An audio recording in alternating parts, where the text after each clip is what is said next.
Hello students, आज हम लोग इंटरमीडिएट यानी क्लास 12 के बही खाता तथा लेखाशास्त्र के पिछले साल का जो बोर्ड एग्जाम हुआ था उस क्वेश्चन पेपर को हम लोग इस वीडियो के माध्यम से देखेंगे और उन महत्वपूर्ण क्वेश्चनों को समझने की कोशिश करेंगे।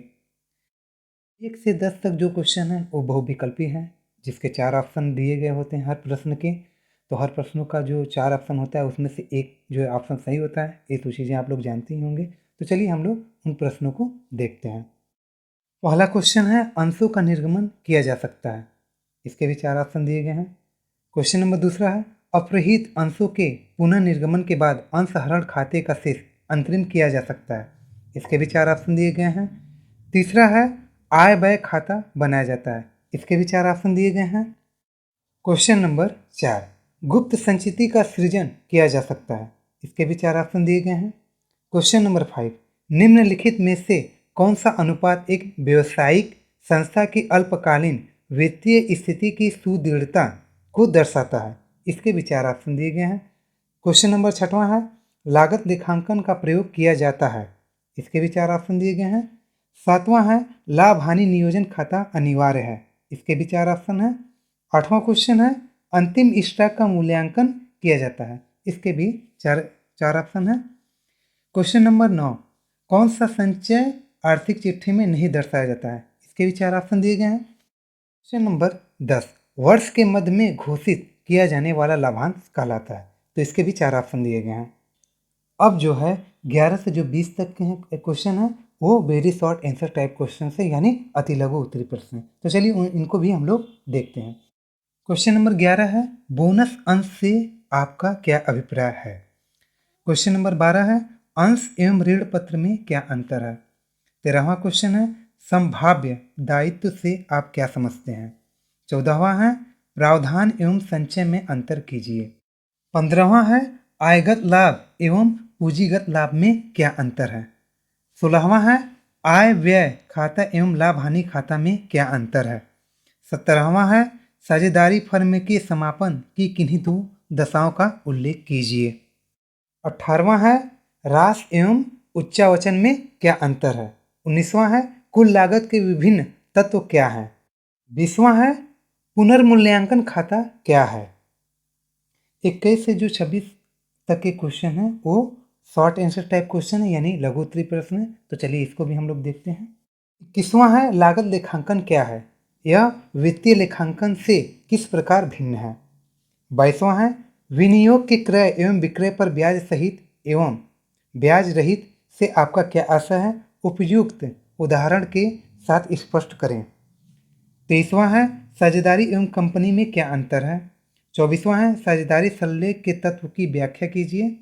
25वां है, ऋण पत्र के शोधन की विधियों को समझाइए। 26वां है, राशि लगाने के रास कोष पद्धति को उपयुक्त उदाहरण सहित समझाइए। अब जो है 27 से 30 तक के जितने भी क्वेश्चन हैं वो विस्तृत उत्तरी प्रश्न यानी लॉन्ग आंसर टाइप क्वेश्चन हैं। तो चलिए हम लोग उसे भी देखते हैं। तो 27वां नंबर का क्वेश्चन है, 31 दिसंबर 2019 को समाप्त होने वाले वर्ष के लिए कानपुर सेवा अस्पताल का आगम एवं शोधन खाता निम्नलिखित है। अब ये जो है कि विवरण तो दिए गए हैं, अब इसमें ये सवाल है, अब इसको जो कि लगाना है। तो इसका जो है कि आय व्यय और तथा आर्थिक चिट्ठा बनाना है। तो आप चलिए इसको मैं पढ़ देता हूँ। तो इनकम में है, रोकड़ शेष है जनवरी 2019 को, चंदे हैं, ब्याज है, भवन को सेतु दान है, सरकारी अनुदान है, गैर सदस्यों से फीस है। एक्सपेंडिचर यानी शोधन में नर्सों का वेतन, भोजन, धुलाई आदि, किराया व कर, कार की लागत, कार का व्यय, दवाई के व्यय, रोकड़ शेष। अब जो है कि विवरण दिया गया है, अस्पताल के पास 2,40,000 की अपनी भूमि है। भवन कोष का 3,000 रुपये भूल से चंदे खाते में जमा हो गई है। दवाई क्रय के 3,870 अदत्त हैं। का वेतन 1,320 रुपये अदत्त हैं। 31 दिसंबर 2019 को समाप्त होने वाले वर्ष का अस्पताल का आय व्यय खाता तथा उक्त तिथि का आर्थिक चिट्ठा बनाइए। अथवा 1 जनवरी 2016 को एक कंपनी ने 3 वर्ष की अवधि के लिए 1 लाख का पट्टा लिया। उसने 5% प्रति वर्ष की दर से ब्याज लगाते हुए वार्षिक वित्तीय पद्धति से पट्टे का राशि काटने का निश्चय किया।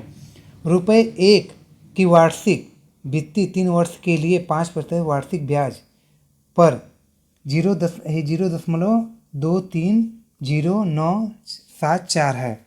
3 वर्ष के लिए पट्टा संपत्ति खाता बनाइए।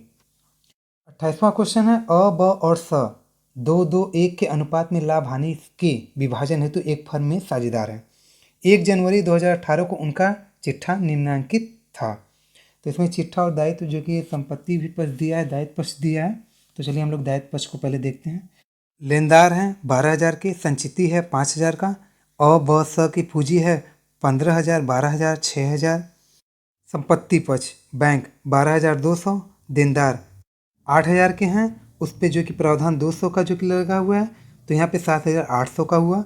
रहतिया 6,000, फर्नीचर 2,000, भवन 22,000। उक्त तिथि को फर्म को भंग कर दिया गया। संपत्तियों की बिक्री से 38,000 प्राप्त हुए। लेनदारों को 11,000 देकर संतुष्ट किया गया। 3,000 रुपये का एक क्षतिपूर्ति का दायित्व भुगतान करना था। वसूली के व्यय 1,000 हुए। उपर्युक्त सूचनाओं के आधार पर वसूली खाता, बैंक खाता तथा साझेदारों की पूंजी खाता बनाइए। अथवा ख्याति से क्या आशय है? ख्याति के मूल्यांकन की प्रमुख विधियों को उल्लेखित कीजिए तथा किसी एक विधि का उदाहरण द्वारा समझाइए।